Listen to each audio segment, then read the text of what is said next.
Hello दोस्तों, कैसे हो आप लोग। मैं आना अग्रवाल फिर से आपके साथ इकोनॉमिक्स की एक नई वीडियो में। प्रीवियस वीडियो में हमने पहले इकोनॉमिक्स का मतलब समझा था, उसके बाद हमने समझा कि फ़ादर ऑफ इकोनॉमिक्स कौन है, इंडिया के अंदर फ़ादर ऑफ इकोनॉमिक्स कौन है, इकोनॉमिक्स का मतलब क्या है। लेकिन आज के इस वीडियो में हम economics activity, non economics activity, central problem of economy, ये सारी बेसिक चीज़ों को समझेंगे। तो स्टार्ट करते हैं इकोनॉमिक्स एक्टिविटी या इकोनॉमिक्स फैक्टर से। तो बेसिकली इसका मतलब होता है एक्टिविटी और फैक्टर रिलेटेड टू मनी और वेल्थ।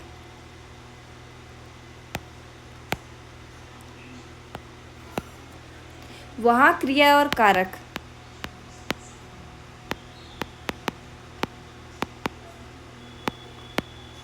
जो धन या संपत्ति से संबंधित हो। किससे? धन या संपत्ति।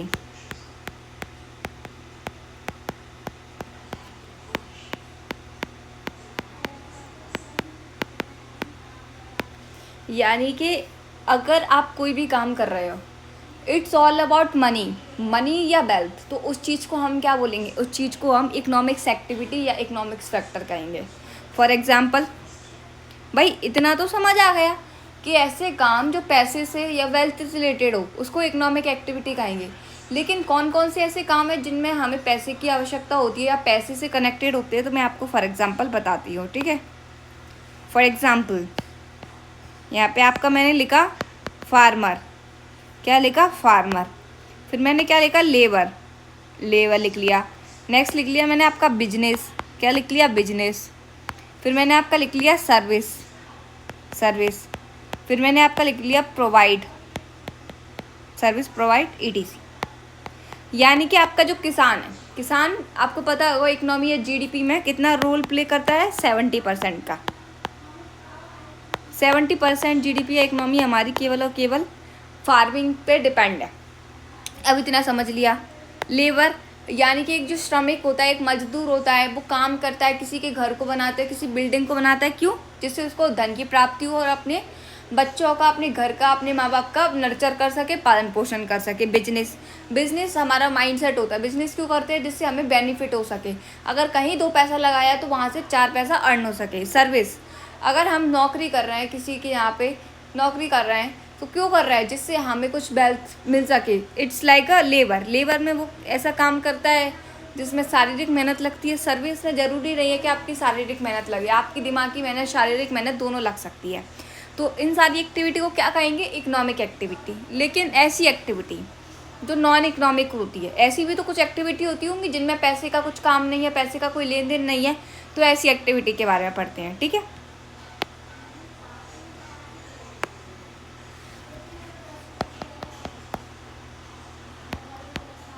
नॉन इकोनॉमिक एक्टिविटी या फैक्टर्स अनार्थिक या गैर आर्थिक क्रियाकारक।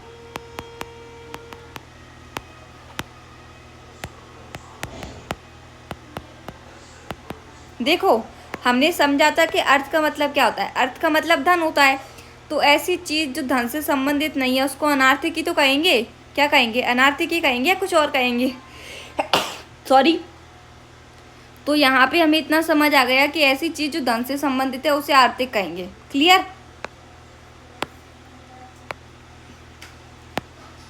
तो अब कौन कौन सी है जो धन से संबंधित नहीं है उन्हें अनार्थिक कह दिया। अब हम धन की बात ही नहीं कर रहे हैं, हम नॉन इकोनॉमिक एक्टिविटी की बात कर रहे हैं।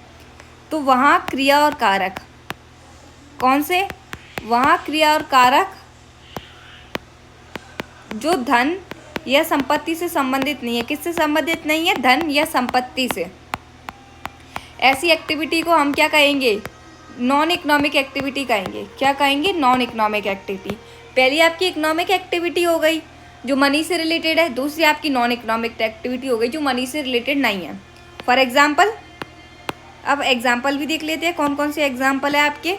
सोशल वर्क, यानी कि जो सामाजिक आप कार्य करते हो, सामाजिक कार्यकारिता होती हो, वो धन से रिलेटेड नहीं है। नेक्स्ट है आपका रिलीजियस वर्क, यानी कि आप जो पूजा करते हो, ईश्वर को मानते हो, आपकी जो आस्था होती है वो पैसे से रिलेटेड नहीं है। नेक्स्ट है कल्चरल वर्क, यानी कि आप जब किसी कल्चर का काम करते हो तो वो भी पैसे से रिलेटेड नहीं है। हाउस वाइफ, यानी आप घर में काम करते हो, आपकी माता जी घर में काम करती है, तो it's not all about money. वो काम इसलिए करती है जिससे अपने हस्बैंड यानी अपने पति और अपने बच्चों का पालन पोषण कर सके, उनके माँ बाप का पालन पोषण कर सके, उनका ध्यान रख सके। तो वो इस चीज़ का कोई चार्ज करती हैं क्या? नहीं करती। तो it's also non economic activity या non economic factor. Work as a hobby, जब किसी काम को हम एज अ हॉबी करते हैं तो वो भी आपकी नॉन इकोनॉमिक में भी कंसिडर होता है। तो कई बार क्या होता है कि एग्ज़ाम में आपसे वो क्वेश्चन पूछता है कि ऐसी कौन सी एक्टिविटी है जो नॉन इकोनॉमिक है, तो इनमें से आपको कोई भी ऑप्शन दे सकता है, तो आपको ये सॉल्व करना है। अब तक हमने ये 2 पॉइंट पढ़ लिए। अब हम जानेंगे जो सेंट्रल प्रॉब्लम होती है, केंद्रीय समस्याएं होती हैं अर्थशास्त्र से संबंधित, तो वो कौन कौन सी होती हैं मेन, तो उसके बारे में हम जानेंगे इस वीडियो में। ठीक है, सेंट्रल प्रॉब्लम ऑफ इकोनॉमी, यहाँ पे मैंने लिख लिया अर्थव्यवस्था की केंद्रीय समस्याएं। कौन सी समस्या है? केंद्रीय समस्याएं।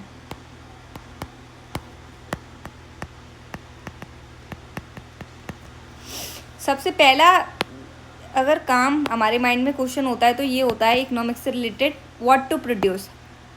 अगर क्रॉप्स की बात करें तो क्या उत्पादन करें भाई? अगर पैसा लगाना है कहीं तो क्या किस चीज़ का उत्पादन करें, ये क्वेश्चन सबसे पहले हमारे माइंड में आता है। लेकिन कभी इसका आंसर मिल जाता है अगर आप सोचो तो। ऐसी चीज़ जो कम लोग बेचते हैं लेकिन जिसका दाम ज़्यादा है, उसको उगाने में हमारी जलवायु, काफ़ी सारे फैक्टर्स हम देखते हैं। तो पहला क्वेश्चन है व्हाट टू प्रोड्यूस, यानी कि चॉइस ऑफ प्रोडक्ट। ठीक है, वस्तु या उत्पाद का चयन।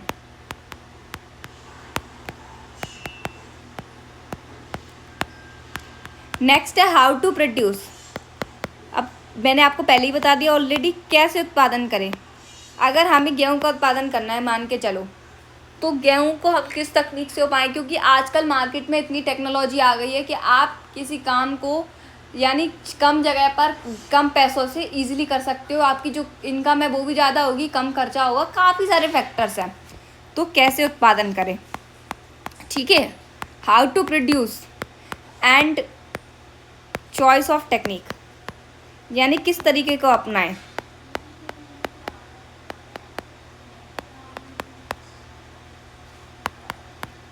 तकनीक का चयन करें। इतना समझ लिया। इसमें हमें ये भी कंफ्यूजन हो सकता है कि जो लेबर इंटेंसिव है, यानी कि अगर हम टेक्निक का इस्तेमाल करते हैं, किसी ऐसी टेक्निक का इस्तेमाल कर लिया जिसमें हमें लेबर की ज़रूरत पड़ेगी, मजदूर की ज़रूरत पड़ेगी, तो भाई वहाँ तो पैसा लगेगा, तो पूंजी भी खर्च होगी। तो ये सारे फैक्टर्स को हमें दिमाग में सोचना पड़ता है। ये these are the central problems of economy.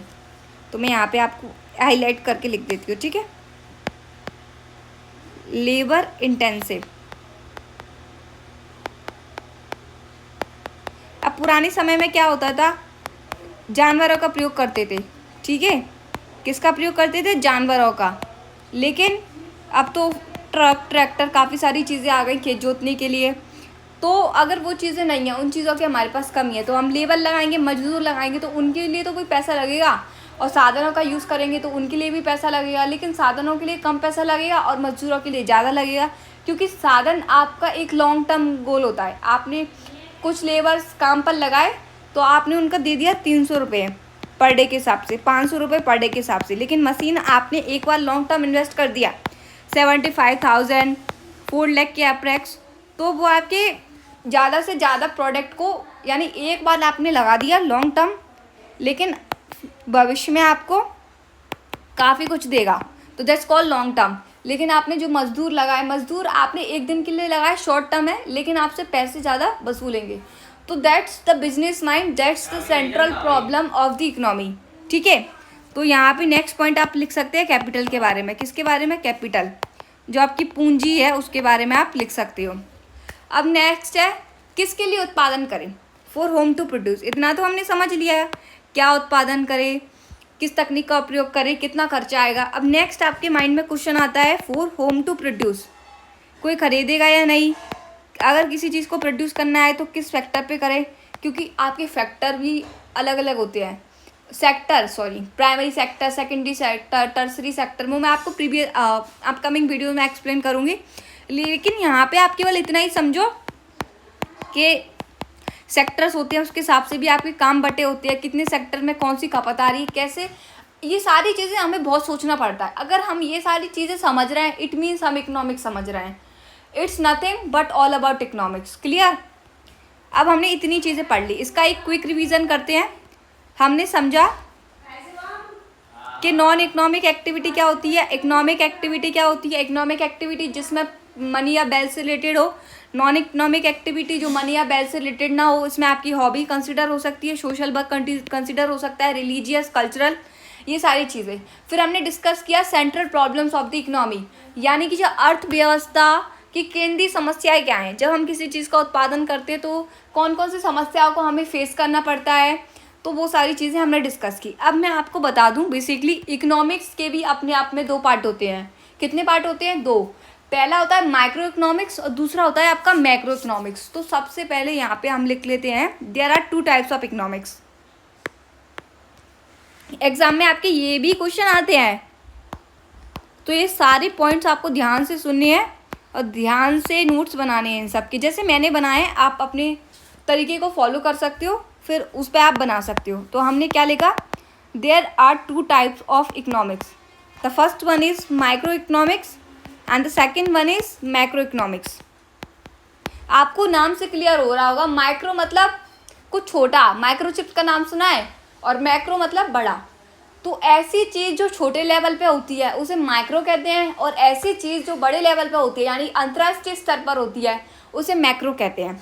तो पहले सबसे पहले हम नाम लिखते हैं, क्या करते हैं, नाम लिखते हैं। माइक्रो इकोनॉमिक्स लिख लिया, दूसरा क्या लिख लिया हमने, मैक्रो इकोनॉमिक्स। क्लियर?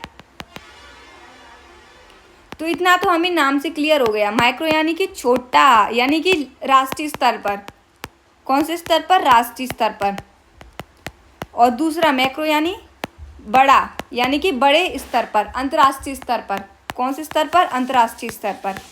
तो ये दो पॉइंट हमारे माइंड में क्लियर है। अब हम स्टार्ट करेंगे माइक्रो इकोनॉमिक्स से। बेसिकली माइक्रो इकोनॉमिक्स है क्या, इसका इस्तेमाल कहाँ होता है, इसके अंदर कौन कौन सी चीज़ें आती है। जब भी आप किसी चीज़ को पढ़ो ना, तो उससे रिगार्डिंग सारे फैक्टर समझो कि कितने पार्ट्स में डिवाइड है, कैसे क्या काम, तो आपकी आधी से ज़्यादा चीज़ें तो ऐसी क्लियर हो जाएंगी। और एक और तरीका आप फॉलो करो जो मैं कर रही हूँ, जब भी आप किसी चीज़ को पढ़ रहे हो तो कोशिश करो कि उसको ऐसे समझो कि आप दूसरे को भी समझा सको, यानी आप खुद तो पढ़ ही रहे हो और दूसरे को भी पढ़ा सको। तो आपकी जो रीडिंग हैबिट है इट विल रियली इंक्रीज और you will learn something, you will improve your self. तो अभी हम बात करते हैं माइक्रो इकोनॉमिक्स के बारे में। क्लियर? यहाँ पे हमने लिख लिया माइक्रो इकोनॉमिक्स। क्या लिख लिया? Micro economics. इसको हिंदी में कहते हैं व्यष्टि, व्यष्टि अर्थशास्त्र। क्या कहते हैं? व्यष्टि अर्थशास्त्र।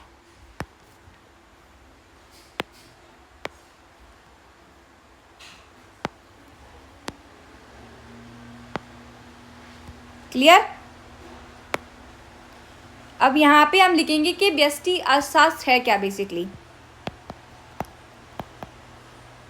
Study of individual level. Individual का मतलब तो आप सबको पता होगा क्या होता है, व्यक्तिगत। व्यक्तिगत स्तर पर किसी चीज़ का अध्ययन आपका माइक्रो इकोनॉमिक्स कहलाता है। क्या कहलाता है? Micro economics. व्यक्तिगत स्तर,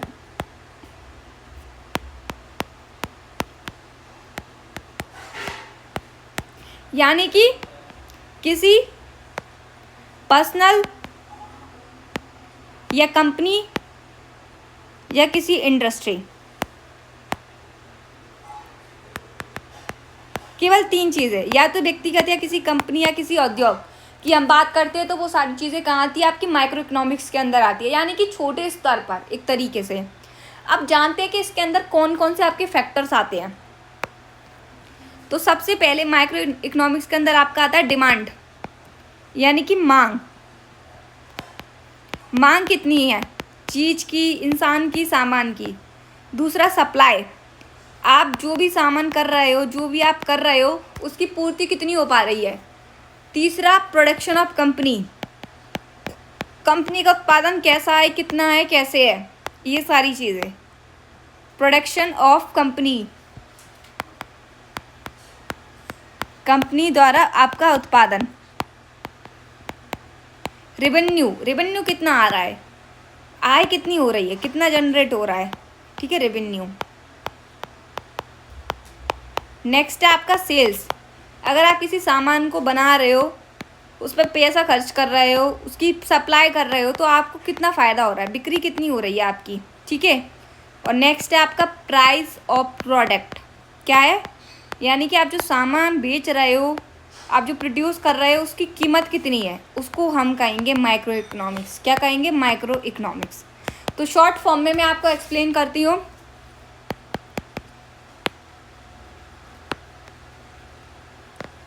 प्राइस थ्योरी क्या कह रहा है, price theory equal to micro economics.